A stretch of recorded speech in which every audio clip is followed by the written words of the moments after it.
So glad to be with you here today. My name's Bryan. This is my wife, Carmenza, and it's our challenge and our joy and our honor to be sharing Sunday service with you today.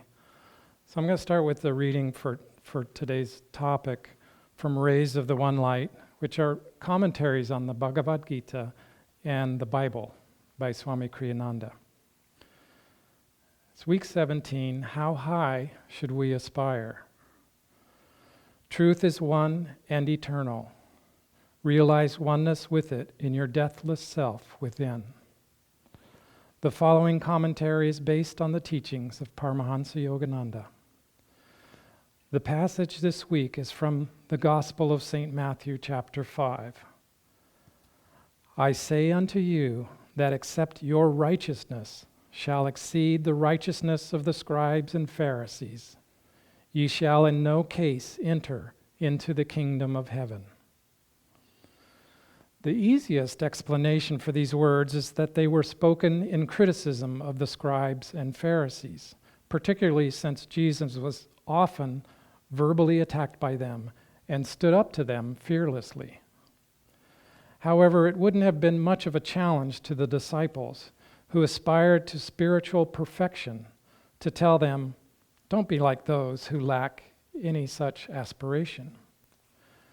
Jesus, in fact, says only a few verses later, Be ye therefore perfect, even as your Father which is in heaven is perfect. What Jesus was referring to here then was the self-righteousness of the priests. Don't seek perfection, he was saying to his disciples, in the image you project towards others. Don't be satisfied with a goodness born merely of ego definitions. The highest virtue is to transcend the very thought of personal virtue in the realization of God alone as the doer. Before this realization, even the thought, I am kind, I am truthful, is self-limiting. As it says in the Bhagavad Gita, the 7th chapter, yet hard the wise Mahatma is to find, that man who saith, all is Vasudev. Thus, through Holy Scripture, God has spoken to mankind. Om, Om, Om.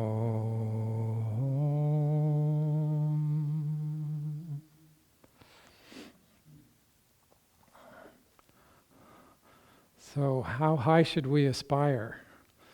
Well, Jesus says here we should aspire essentially to be perfect as our Father in heaven is perfect. And Yogananda writes about this passage and says it a little bit differently that at least helps some of us Westerners view this a little bit more easily. He says that the righteousness that Jesus is talking about is the complete identification with truth with a capital T. And he talks about people having different levels of truth in their life, that maybe the Pharisees and the scribes had many truths, but they didn't necessarily have every truth, especially the lesser truths. And when we hear this phrase, be thou perfect as your Father in heaven is perfect, can be very hard for us. It's hard for me, I'll just say, because it puts me up against all the truths and all the little failures and all the imperfections that I have. You know, I had a particularly difficult week in my job this week where I had a lot of very tense conversations. And in some ways, I kind of lost the battle. Not the battle in terms of harming anybody, but in terms of my own staying centered and not just being reactive. And isn't it so that almost all of us have that from time to time, where we just can't quite think of the right thing to say. And afterwards I thought, geez, I wish I'd only said this, and I wish I'd made this decision quicker. And it just couldn't happen. And in light of that, happening, at least for me again, I think what I realize is that I'm hearing, thou shalt be perfect as your Father is in heaven, as thou shalt be a perfectionist, as your Father in heaven. But our Father in heaven, God, is not a perfectionist. God doesn't want me hammering myself about all the small or big truths that I can't always act on. Yogananda says that to be able to be immersed fully and completely in truth, it can only be achieved through meditation and samadhi. Because only when we get to samadhi are we not able to fall back, to fail, to have failures like I did so many times this week.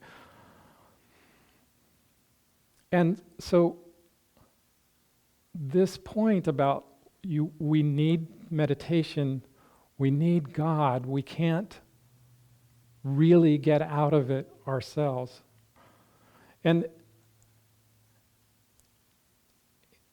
the phrase also wasn't, thou shalt be perfect, period. Because if it was that, then we would have to look to the people in our lives, or maybe the priests or the ministers or the Pharisees, and think that they were the model of what perfection is. And so it's, thou shalt be perfect as thy Father in heaven is perfect. So why is this so hard for us? The Indian tales and legends and stories, I think, offer a perspective, and I'm thinking of one particular story about how difficult it is to get out of, especially on our own, to get out of the delusion that surrounds us. Master reminds us that there is a phenomenon of hypnotism that maybe you're familiar with, or maybe you've seen people be hypnotized. I know I can see it once in a while when we used to go to the state fair. They do it in that amphitheater, and there'd be a hypnotist that was hypnotizing people. And it's a very real phenomenon that people who are hypnotized are able to eat salt and think that it's sugar, and they're able to be swimming as if they're in water when they're on a dry stage like I am, or they can see colors. They can even be blindfolded and read from a book. And he talks about this because the analogy is that God is the cosmic hypnotist. That the only one, if you've watched people be hypnotized, and by the way, Yogananda strongly recommends we do not participate in that, do not turn our consciousness over to somebody else's consciousness. But if we've seen it, we recognize that the person can't come out of that hypnotic state unless the hypnotist or the mesmerist can say it. And it's the same with God, is what he tells us. So the story is about Vishnu, Lord Vishnu, and people have wondered for ages about, have confronted how difficult it is to get out of this delusion. And so Narada, who's a rishi, and he's a disciple of Vishnu, and he's sort of known as a trickster. And Narada gives voice to what a lot of people wonder, which is, do you realize, God, how strong your delusion is? Do you really appreciate how strong it is? And so Narada goes to Lord Vishnu and says, well, how can you know how strong your delusion is if you don't experience it yourself? And Vishnu says, well, Narada, what do you want me to do? And he says, well, why don't you do an experiment? Why don't you enter into the body of a mother sow, a pig, and see how difficult that delusion is and see if you can come out of it. And Vishnu's a good sport. He wants to satisfy his disciple, and he says, sure, I'll do that. But then he says, but if I'm not back in 6 months, come and find me and chant this invocation and pierce the body of me as the sow in order to help me get out. And Narada says, okay. So 6 months go by. 8 months go by. 10 months go by. 12 months go by, and Vishnu has not come back. So Narada says, I better go find him. I better go do what he asked me to do. So he gets his javelin, and he goes and finds the cave. This is a wild sow, a wild pig or boar, and finds the mother sow where she lives in this cave with the little piglets. And as he's approaching the cave, the mother sow says to him, Vishnu says to him, go away, Narada, leave me alone. And they run back to the back of the cave and they hide with all the little piglets. And so Narada does the invocation. He does the chant. And begrudgingly, the sow starts to come out and says to him, Narada, pierce my body with your javelin. And he does, and out comes Vishnu. He's kind of laughing. He's kind of laughing about the whole thing, and he says, oh, it was so lovely feeding those little piglets. It was just so wonderful. And so this is a great difficulty, and the Lord himself could not even get out of it without some outside help, without the invocation, and without breaking that spell. That's how strong delusion is for us.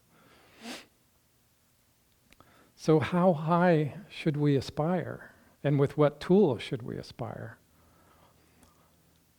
I've been starting to read, it's a very difficult book for me to read, called Left to Tell. And it's the story of Immaculée Iligabiza. Sorry, that's my best pronunciation. She's a Rwandan woman who wrote a book about her experience during the genocide in Rwanda. And she came home, she was Catholic and raised Catholic in Rwanda, and she was a Tutsi, one of the two tribes that were ended up being involved in the genocide, or some people call it a Holocaust. And she came home at Easter one year, 1994. She was in her early 20s. She came home from college and was caught up in this massive genocide of people killing each other, primarily Hutus, which were the overwhelming majority of the population, killing Tutsis. And she was hidden in a bathroom with 7 other women for 91 days. And her entire family that was in the country was murdered. Most of these murders happened with machetes, people hacking each other to death. And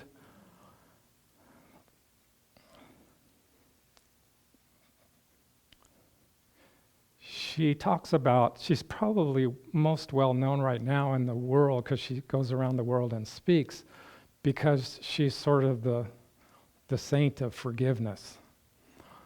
But she talks about, there's many stories, but she talks about the moment when she's hiding in this bathroom, which is about the size of the bathrooms in the 2 bedrooms at Ananda Lane, with 7 other people. And they had to be very quiet all the time. And she could hear the people coming through calling her by name. Where's Immaculée? They want to kill her. I've killed 399 of these cockroaches, is what they called.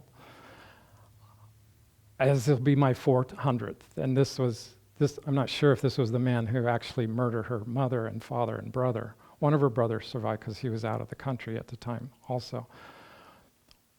So she talks about the experience of excruciating pain, that she was so scared that she never realized how much physical pain fear can cause for somebody.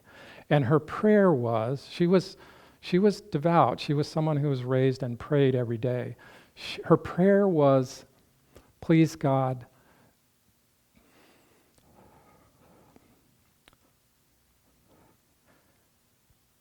don't let me die in this way. And they didn't find her. And she had some experiences over that. And the genocide occurred over like 100 days, and they were in there 91 days. And there were some very close calls. And she found that if she didn't pray, then that wave of energy, of negative energy, of wanting to kill them back or fight back, would overwhelm her. And the only thing that would push that away was her prayers. And she saw a vision of Jesus who told her a good hint about how to survive. And she saw the cross on the door when they were looking for her. They covered the door with an armoire, like a dresser, so they couldn't see the door.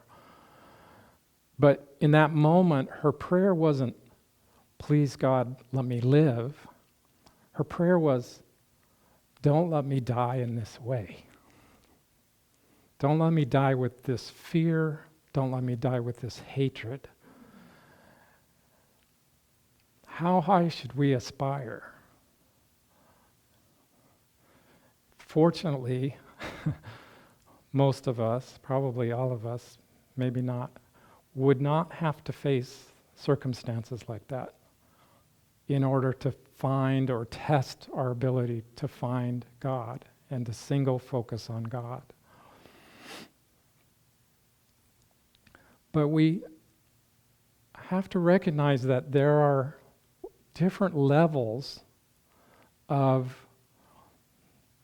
aspiration. If she was just aspiring to not be killed, that's one thing, but she aspired to not die in that way and not die with that energy in her heart and in her consciousness. When it was over, when the Tutsi rebels took over Kigali, the capital, a lot of these people who had done the murdering were captured, including the man who killed her family. And so the people who caught him said to her, tell us how you want him to die.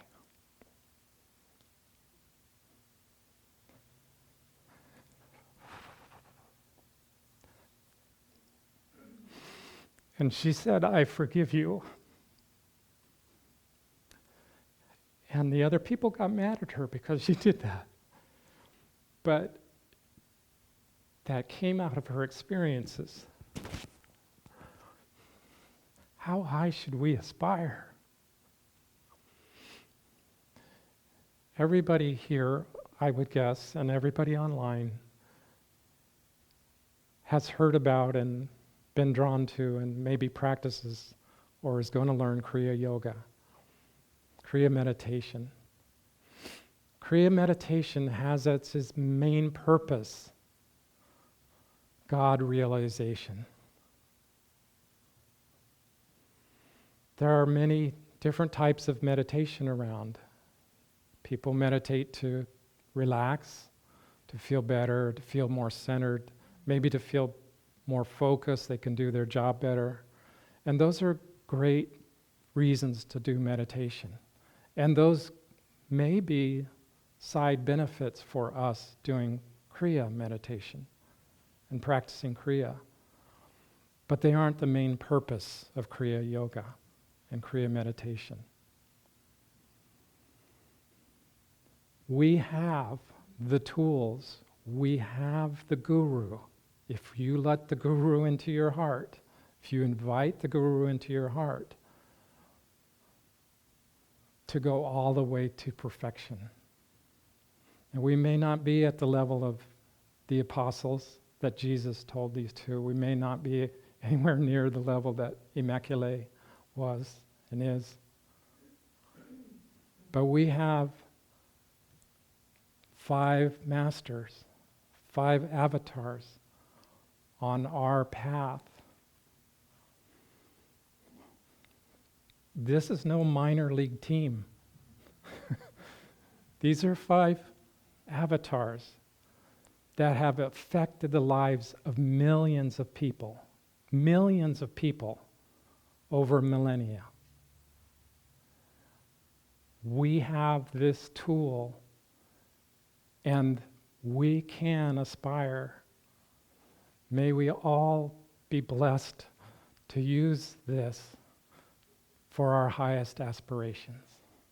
God bless.